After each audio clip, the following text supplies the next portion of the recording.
नगर उन्नयन विभाग तरफ आज चांदबाली विज्ञापित अंचल परिषद कैंपस रे आमे विकास धारा ओडिशा सारा रो जो पार्ट थिला ई प्रोग्राम हमें पालन करथिलु। एही अवसर रे आमे पुरी रु लाइव टेलीकास्ट थिला माननीय नगर उन्नयन विभाग मंत्री अभिभाषण शुणिलु।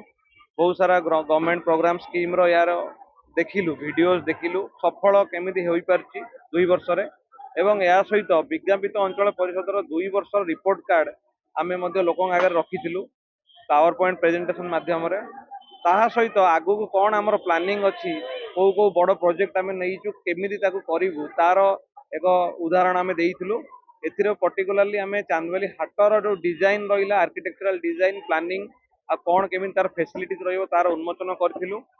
आउ ता सहित आमे विभिन्न हिताधिकारी सरकार स्कीम रो तांकोटू आमे शुणिथिलु तांकर अनुभूति कौन थिला आ कौन ग्रीवेंसेस थिला आ क्यूआर कोड माध्यम रे ग्रीवेंस केमिति देई परिबे तार एक ताहा उन्मोचन होइतिला।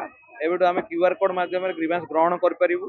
आ एठी मध्ये हमर रखा जाईची जोटी कि आमे क्यूआर कोड देइचु ग्रीवेंस ग्रहण कर परिबे एवं तार केमिति सफल भाव रे कार्यानुष्ठान नहीं परिबु तार एक थिला आजिर जो प्रोग्राम रो आजिर मूल लक्ष्य थिला।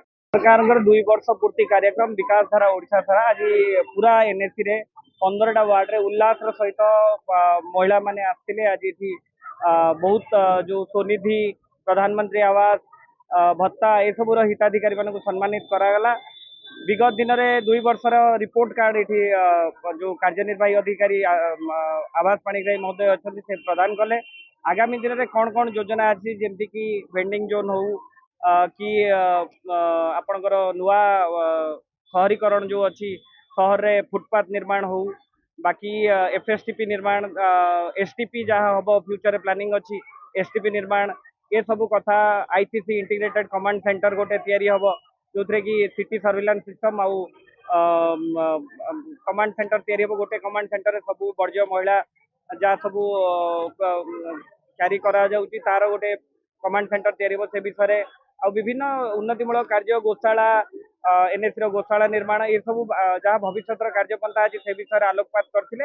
आउ बहु संख्या रे महिला माने एथे जोग देइचंती एसएचजी भौणी माने तांकर सफलता विषय कहले। तो निहाती भाव में यही 2 वर्ष कार्यक्रम को आज समस्ते जो मैंने आसिक सफल कर समस्त को धन्यवाद देवी।